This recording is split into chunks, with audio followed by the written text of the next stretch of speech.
आने वाले चुनाव में और उसके बाद जीतने के बाद आपकी क्या सहयोगी खड़ी रहेगी जिस हिसाब से आपने वादा किया था और कार्य किए? क्या बीजेपी भी उसी तरह से देखते हैं? हमें बीजेपी से बहुत ज्यादा उम्मीद है और पहले भी उम्मीद करते हैं, अब भी मतलब करेंगे, जरूर ये करेंगे। आपका क्या सोच है सर कि बीजेपी क्या इस बार कुछ दिखाएगी? जैसे कि आप जनता गुजरात में करने जा रही है, तो क्या बीजेपी यहाँ दोबारा लौट के आएगी? बिल्कुल लौट कर आएगी।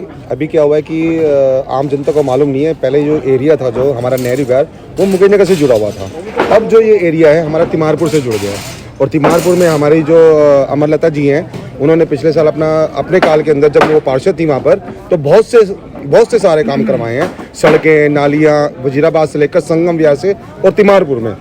तो इसी को देखकर जैसे अमरलता जी ने अपने काल के अंदर वहाँ पर काम करवाया है, तो हमें पूरी उम्मीद है। यहाँ पर जिम नहीं है और तिमारपुर में हर पार्क में जिम है, तो हमें पूरी उम्मीद है अमरलता जी से कि अगर ये जीत कर आती हैं तो रोड, सबसे पहला काम इनका है कि रोड बनाएंगी, उसके बाद पार्कों का और फिर नालियों का, ये सारा काम करवाएंगे, क्योंकि हमने देखा है इनका काम। दादा, आपने तो कई वर्ष बिता दिए और कई एमसीडियां जिता दिए, आप क्या देखते हैं कि किस हिसाब से कौन से गवर्नमेंट ज्यादा अच्छा रहे? अपने इस कॉलोनी के अंदर 3 विधायक आए आम आदमी के, किसी ने कोई भी एक भी काम नहीं करके दिया है। बहुत ही जनता में इस बार आक्रोश है और बिल्कुल इनको सबक सिखाने का ठान रखी है सब लोगों ने। और ये सबसे बड़ा सत्यानाश इस रोड ना बना करके किया है। 3 एमएलओ ने 3 बार वायदा किया और अभी 6 महीने पहले, अभी भी आप रोड देख सकते हैं किस हिसाब से रोड है। 6 महीने पहले इन्होंने हवाई अड्डे जैसा उद्घाटन किया, 20 लाख रुपए खर्च किया और ये वादा किया अब 3 महीने में रोड बनाएंगे, लेकिन रोड नहीं बनाया। नेहरू विहार को नरक विहार बनाने में पूरा योगदान किया है। नेहरू विहार को नरक विहार बना दिया, ये समझ लो। देख रहे थे कि यहाँ की स्थानीय जनता जो ये कह रहे कि नेहरू विहार को नरक विहार बना दिया। और इसने कोविड के अंदर, दिल्ली के अंदर जितने लोग कोविड से नहीं मरे उतने इसकी नाकाफी से मरे हैं, मक्कारी से मरे। इसने कोई व्यवस्था नहीं थी। दिल्ली के अंदर एक भी ऐसा हॉस्पिटल नहीं था जो अन्य बीमारियों के लिए इसने व्यवस्था की हो। अन्य बीमारियों से मरने वालों की संख्या 50,000 थी और कोविड से मरने वालों की संख्या 20,000 थी। कोई व्यवस्था ऐसी नहीं थी। हर चीज में ये जो है ना केंद्र सरकार का रंडी रोना रोता रहता है। नहीं, केजरीवाल का तो कहना है कि जैसे मैंने पंजाब में साफ कर दिया वैसे दिल्ली में भी एनसीडी में साफ करेंगे। ये ऐसे साफ करेगा, ये पब्लिक को साफ कर देगा, क्योंकि नशाखोरी का जो मैडम है ना जी, ये कहते मैं नशाखोरी समाप्त कर दूंगा, कुछ नहीं करेगा, ये जनता को साफ कर देगा। इसका यही मकसद है। ये इससे बड़ा झूठा मक्का जो अपने बच्चों की झूठी कसम खा सकता है वो दुनिया के अंदर किसी का नहीं हो सकता। सारी मस्जिदों के अंदर इसके अंदर कितना बड़ा भेदभाव है। इसने हिंदू और मुसलमानों को भी बांट के रख दिया।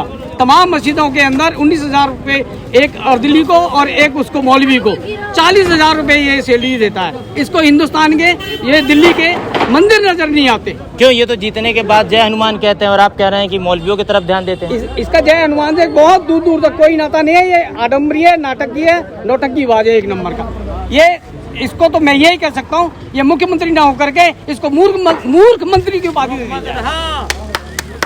ये मैं कह रहा हूँ आपको, ये मूर्ख मंत्री है।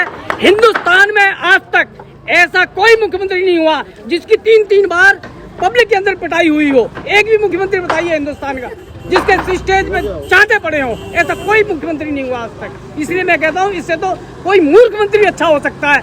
और जो हवाई अड्डे का हमारे यहाँ वो करके गया था उद्घाटन, वो जेल में पड़ा है। परमात्मा ने उसको सजा दी कि तूने जो धोखा किया जनता के साथ, रोड बनाने का वायदा किया, नहीं बना सका, वो जेल में है आज। बच्चर काट रहे हैं उसको, साला मालिश कराने के लिए जिंदा पड़ा हुआ है। सड़कें टूटी पड़ी है, कोई ध्यान नहीं दे रहा, कुछ नहीं दे रहा। बोर्ड लेने की सब आ जाते हैं, सड़कें टूटी पड़ी कितने साल से बहुत नुकसान हुआ है उसको। यहाँ पे बोर्ड लेने सब आ जाते हैं और सड़कें नहीं को देख रहे हैं। यहाँ पे कितनी साल तो जो विधायक सांसद आते हैं क्या आप उनसे पूछते नहीं है? सब ऐसे ही है, सब जो आता बोर्ड लेके चलाया तो कोई नहीं करता काम, कोई नहीं काम करता।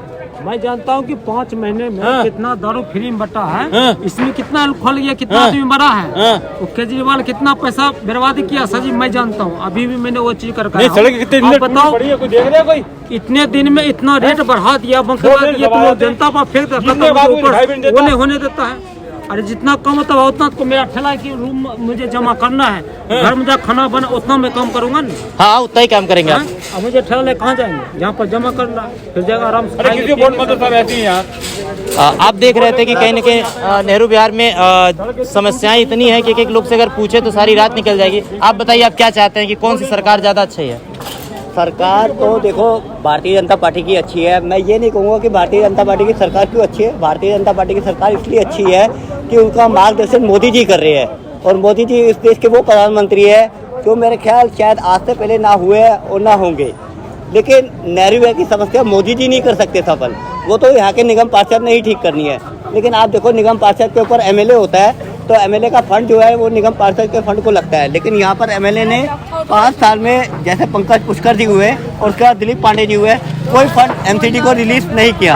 आप देखिए ये सीवर लाइन डली है, मुश्किल से ये सीवर लाइन 2 बारी बैठ चुकी है अब तक, यानी कि अगर वो काम करा रहे हैं तो वो भी ढंग का काम नहीं हो रहा। 2 बारी ये सीवर लाइन बैठ चुकी है, जिसकी वजह से बसों का आना जाना आपका बंद हो गई है और रिक्शे वालों का। आपका ये कहना है कि कहीं ना कहीं ये आप सरकार की नाकामियां दिखाती है कि पूरा सारा काम अधूरा पड़ा हुआ। आप देखिए, और अब बीजेपी से उम्मीद करते हैं कि वो आएगी तो करेगी। बिल्कुल। अमरता सागवान जो यहाँ से खड़ी हुई है, उन्होंने तिमारपुर क्षेत्र में भी अच्छा काम किया है। आप देखिए वहाँ 10 ओपन जिम लगवा रखे हैं और काफ़ी कुछ आप देखने को मिलेगा। साफ सफाई का भी अच्छा रखा हुआ है। लेकिन नेहरू विहार में क्यों नहीं है? क्योंकि यहाँ की जो हमारी पहले काउंसलर थी पूजा मदान, बीजेपी से जीती थी, लेकिन उसको कुछ ना मिलने के कारण वो आप में शिफ्ट हो गई।